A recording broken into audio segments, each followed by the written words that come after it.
दोस्तों, हमारे जीवन में परिवर्तन तो होते रहते हैं। परिवर्तन प्रकृति का नियम है। हमारे जीवन में कभी सुख और दुख आते ही रहते हैं। किसी ने क्या खूब कहा है, जिंदगी 2 दिन की है। एक दिन आपके हक में और एक दिन आपके खिलाफ। आज मैं आपको एक ऐसी ही कहानी सुनाने जा रही हूँ। यह कहानी बहुत पुरानी है। एक फकीर हज की यात्रा पर निकला। उस जमाने में गाड़ी की सुविधा नहीं होती थी। लोग पैदल ही यात्रा करते थे। जब अंधेरा छा गया और रात हो गई तो वो फकीर एक गांव में ठहर गया, सलीम नाम के व्यक्ति के घर। सलीम ने फकीर का खूब स्वागत किया, उन्हें अच्छा खाना खिलाया, सोने को बिस्तर दिया और हज की यात्रा में काम आने वाली चीजें देकर उसे विदा किया। उस फकीर ने सलीम के लिए दुआ किया, खुदा करे तू दिनों दिन बढ़ता ही रहे मेरा बच्चा। यह सुनकर सलीम जोर से हंस पड़ा और कहा, अरे फकीर बाबा, जो है वो भी तो हमेशा रहने वाला नहीं। फकीर कुछ नहीं बोला और चल पड़ता है। महीनों बाद यात्रा से लौटते वक्त वो उसी गांव से गुजरा और सलीम से मिलने उसके घर चला गया। सलीम का व्यापार डूब चुका था। वो गांव के मुखिया के घर नौकरी करने लगा था। गरीबी में रहते हुए भी सलीम ने उस फकीर की खूब सेवा की। खुद भूखा रहकर उसे भोजन कराया, खुद जमीन पर सो गया और फकीर को बिस्तर दे दिया। इतनी सेवा देखकर फकीर की आंखों में आंसू आ गए। वो बोला, ऐ मेरे खुदा, ये तूने क्या किया। सलीम फिर से हंस पड़ा और बोला, बाबा, आप क्यों दुखी हो रहे हो। खुदा इंसान को जिस हाल में रखता है उसका शुक्रिया करना चाहिए। समय तो हमेशा बदलता रहता है। दुखी मत हो, यह समय भी ज़्यादा दिन नहीं रहेगा।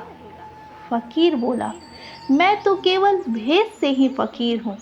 सच्चा फकीर तो तू है, जिसे खुदा पर इतना विश्वास है। इतना कहकर वह चला जाता है। 4 वर्षों बाद उस गांव से फिर से उसे आना हुआ तो यह देखकर हैरान हो गया। सलीम तो अब जमींदारों का भी जमींदार हो चुका था। उसे मालूम हुआ कि जिस मुखिया के घर सलीम काम करता था वो संतान विहीन थे। मरते वक्त उन्होंने अपनी सारी जायदाद सलीम के नाम कर दिया। यह सुनकर फकीर बहुत खुश हुआ। उसने सलीम से कहा, अच्छा हुआ जो वो बुरा ज़माना गुजर गया। खुदा करे तू ऐसे ही बना रहे। सलीम फिर से हंस पड़ा और बोला, बाबा, आप भी कितने नादानों जैसी बात करते हो। फकीर ने गंभीर होकर पूछा, क्या यह सब फिर से चला जाएगा, यह रहने वाला नहीं।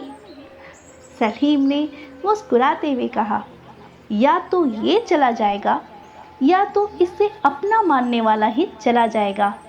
कुछ भी तो यहाँ रहने वाला नहीं। यह सुनकर फकीर वहाँ से चला जाता है। बहुत सालों बाद फकीर फिर से उस गांव से गुजरा तो सलीम से मिलने उसके घर चला गया। सलीम का घर तो था, लेकिन सलीम नहीं था। उसका इंतकाल हो चुका था। सलीम की बेटियों की शादी भी हो चुकी थी और घर पर केवल उसकी बूढ़ी पत्नी ही अकेली रहती थी।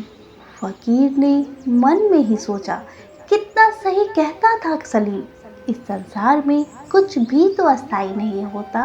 कितना नेक आत्मा था सलीम, चलो उसकी कब्र ही देख आता हूँ। यह सोचकर वह उसकी कब्र पर गया। सलीम के कब्र पर लिखा था, आखिर यह भी तो अस्थाई नहीं होगा। दोस्तों, हमारे जीवन में कुछ भी अस्थाई नहीं है। सुख और दुख दोनों ही अस्थाई नहीं है। जब सुख हो तो गुरूर मत कीजिए और दुख हो तो सब्र रखिए। आपको यह कहानी कैसी लगी हमें कमेंट बॉक्स में बताएं और हमारे चैनल को लाइक, शेयर और सब्सक्राइब करना ना भूलें। मैं फिर मिलूंगी एक नई कहानी के साथ। तब तक के लिए अपना ख्याल रखें और खुश रहें। धन्यवाद।